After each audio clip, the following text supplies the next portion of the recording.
राधे राधे दोस्तों, आप सभी का मेरे YouTube चैनल ब्रतन पर मैं स्वागत करती हूँ। चैत्र नवरात्रि के 8वें दिन यानी अष्टमी को माता महागौरी की पूजा होती है। माँ गौरी से प्रकट इनका पूर्णतः स्वरूप गौरवर्ण है। इनका उपमा शंख चंद्र और कुंद के फूल से दी गई है। अष्टवर्षा भवेद गौरी यानी इनकी आयु 8 साल की मानी गई है। इनके सभी आभूषण और वस्त्र सफ़ेद है, इसलिए इन्हें श्वेतांबर धरा भी कहा गया है। 4 भुजाएं और वाहन वृषभ है, इसलिए इनको वृषारूढ़ा भी कहा गया है। इनको ऊपर वाला दाहिना हाथ अभय मुद्रा में है तथा नीचे वाला हाथ त्रिशूल धारण किया हुआ है। ऊपर वाले हाथ में डमरू धारण कर रखा है और नीचे वाले हाथ में वर मुद्रा।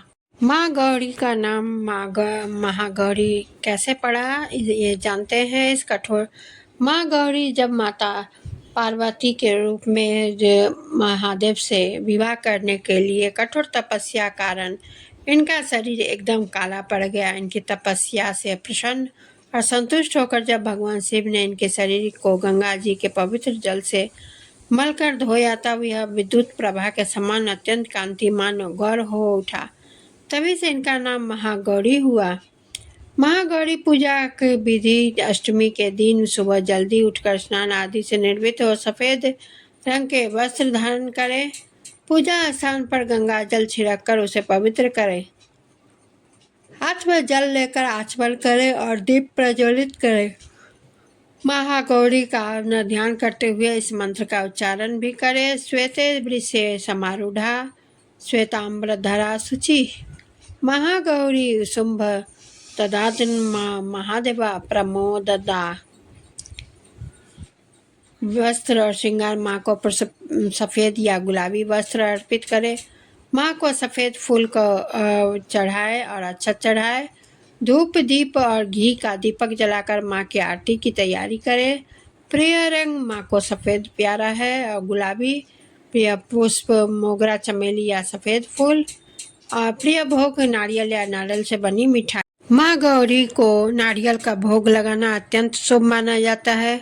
कई भक्त इस दिन हलवा पूरी और काले चने का भोग भी लगाते हैं, जिसे बाद में कन्या पूजन के लिए उपयोग किया जाता है।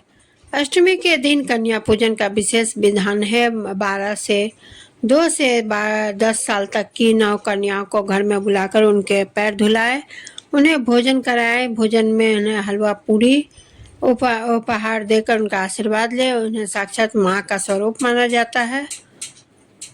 माँ गौरी के बीज मंत्र ओम वंदे वांछित कामर्त्य चंद्रागृते शेखरम सिंगारूढ़ा चतुर्भुजा महागौरी यशस्विनीम। माँ गौरी के उसके पूजा करें। पूजा के बाद आरती करें और कथा उससे पहले कथा सुने। परम कृपालु महागौरी कठिन तपस्या कर गौर वर्ण को प्राप्त कर भगवती महागौरी के नाम से संपूर्ण विश्व में विख्यात हुई।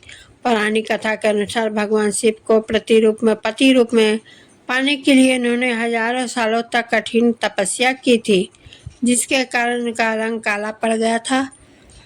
परंतु बाद में शिव ने गंगा के जल में इनके वर्ण को फिर से गौर कर दिया और इनका नाम महागौरी विख्यात हुआ। अपने पार्वती रूप में इन्होंने भगवान शिव को पति के रूप में प्राप्त करने के लिए बड़ी कठोर तपस्या की थी। इनकी प्रतिज्ञा थी कि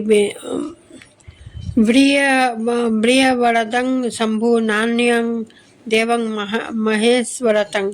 नारद पंचरत्न गोस्वामी तुलसीदास के अनुसार भी इन्होंने भगवान शिव के वरण के लिए कठोर तपस्या का संकल्प लिया था। इस कठोर तपस्या के कारण इनका शरीर एकदम काला पड़ गया था।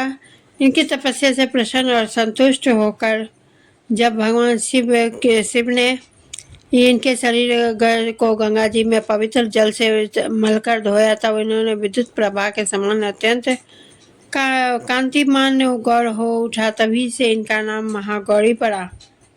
दोस्तों, महागौरी की पूजा के बाद आप महागौरी चालीसा पढ़ें और उसके बाद आरती कर पूजा को वहीं समाप्त करें। और महागौरी से अपनी मनवांछित फल की अभिष्ट अभिलाषा करें।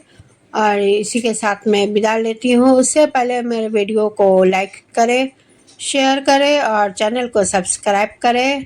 वीडियो अच्छी लगी हो तो कमेंट करें और बेल आइकन को क्लिक करना ना भूलें, क्योंकि सबसे पहले वीडियो का नोटिफिकेशन सबसे पहले आप ही तक पहुँचे, इसके लिए बेल आइकन को क्लिक करना होगा। और इसी के साथ मैं विदा लेती हूँ।